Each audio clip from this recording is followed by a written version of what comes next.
Hi, everyone. Welcome back to our English podcast. Hello. We're happy you're here with us today. This podcast is for English beginners. Please listen slowly and try to speak with us. Yes. You can pause, repeat, and read out loud. Today, we will talk about something very useful. Using email at work. Yes, work emails, how to write them, how to be polite, and what to say in different situations. Many people feel nervous when they write emails in English. That's true. But don't worry. We will use simple words and easy sentences. Grace, do you use email every day at work? Yes, every day. I send emails in the morning and afternoon. What do you use email for? Many things. I ask questions, give updates, and share files. Same here. Email is very important at work. Yes. And email is different from chatting. Right? Emails need to be more polite. And more clear.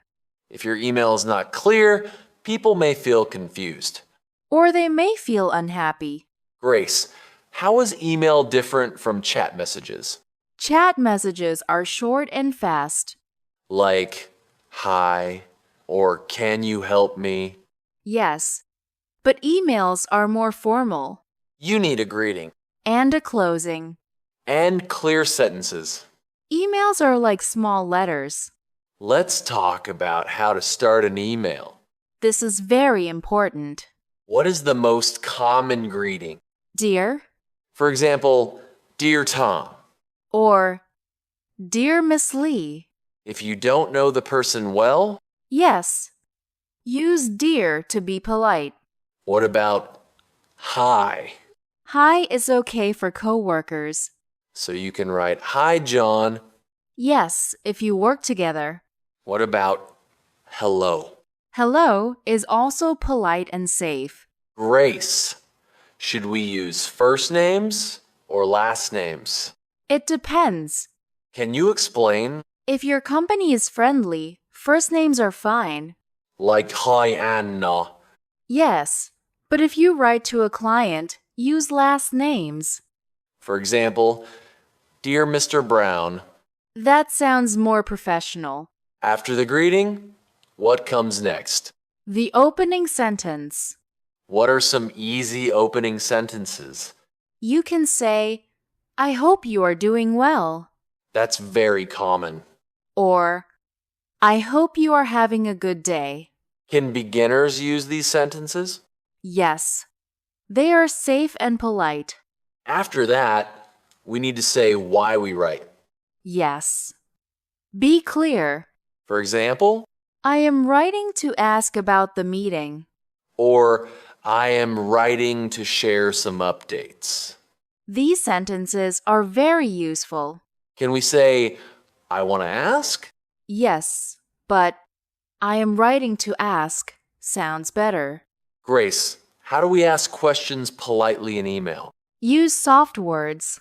Like? Could you please? For example, could you please send the file? Yes, that sounds polite. What about can you? Can you is okay, but could you please is better. Let's practice different ways. Good idea. I need the report. That sounds a little strong. How can we make it nicer? Could you please send me the report? Another way? May I ask for the report? That sounds polite too. Emails are not only for asking. Yes. We also give information. How do we do that clearly? Use short sentences. And simple words. For example, the meeting is on Monday. At TUR meme.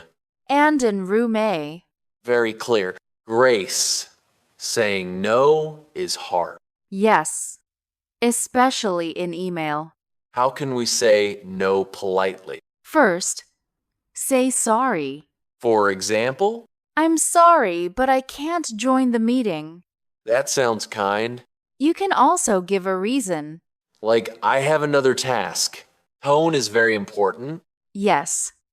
Tone means how your email feels, Not too cold. and not too casual. So, no emojis? Usually, no emojis in work emails. Maybe only with close coworkers. How do we end an email?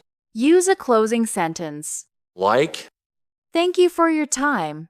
or thank you for your help. Very polite. And then the closing words.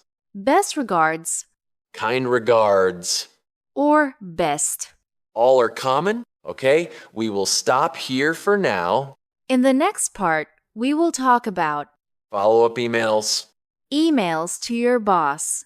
and common mistakes. Welcome back. Let's continue our email talk. Now we will discuss follow-up emails. Sometimes people don't reply, right? Yes, and beginners feel shy to send another email. But follow-up emails are normal at work. Very normal. The key is to sound polite. What is a simple follow-up sentence? You can say, I just wanted to follow up on my last email. That sounds gentle. Yes. It does not sound pushy. Another way? I'm checking in to see if you had time to review. That's useful. Grace, what is the difference between soft language and direct language? Direct language is short but sometimes too strong. For example, Send me the file. yes, that sounds like an order. A softer way is, could you please send me the file when you have time? Same meaning, but more polite. Many learners ask how to email their boss. Yes, that can feel stressful. What should beginners remember? Be clear, respectful, and short. What is a good opening? Dear Mr. Chen, or Hi Sarah, depending on your company. And how do we give updates? You can say, I would like to give a quick update on the project. Simple and professional. How about asking for help? Use careful wording. Can you give examples? Could you please give me some advice? Nice. Or, I would appreciate your guidance. That sounds very respectful. Emails to coworkers are more relaxed, right? Yes, but still professional. What's a common example? Hi, Mike. Do you have a minute to check this file? That feels natural. You can also say, let me know what you think. Now let's talk about clients. Emails to clients need extra care Why? because you represent your company. What is a polite sentence to start? Thank you for your message. Or, thank you for reaching out. Yes, both are great. Sometimes we need to explain a problem. Yes, but don't sound negative. What's a good way? Instead of saying, there is a problem, you can say, we noticed an issue, That sounds softer. and then offer a solution. Apologies are common in emails. Yes, but keep them simple. Examples? I'm sorry for the delay. Or, sorry for the late reply. These are very common phrases. Grace, let's talk about saying thank you. Good idea. What are some variations? Thank you for your help. Many thanks. Thanks so much. Do they all sound the same? Not exactly. Many thanks sounds more formal. We didn't talk about subject lines yet. Oh yes, very important. What makes a good subject line? Short and clear. For example, Meeting update. Monday. or request project file. Avoid long sentences. Let's talk about common mistakes. First mistake. Too many long sentences. Yes. Beginners sometimes write one very long paragraph. Better to break into small lines. What's another mistake? Being too direct. Like, do this now. Yes, that sounds rude. Some learners think they need big words. But simple English is better. Short words are easier to understand. And they sound more natural. So don't worry about difficult vocabulary. Let's imagine a situation. Okay, You need a report from a coworker. I might write, "Hi, Anna. Could you please send me the report when you have time?" Nice. Can you say it another way? Hi, Anna. I'm following up on the report.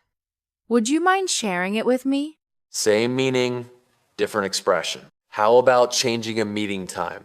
You can write, "I would like to reschedule our meeting." Or Can we move the meeting to tomorrow? both work. Why is a positive ending important? It leaves a good feeling. Examples? Looking forward to your reply. Or have a great day. Before we finish, let's give listeners some practice tips.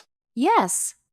If you want to improve your English with this podcast, First, listen once without stopping. second, listen again and repeat each sentence. Third, try to read aloud with us.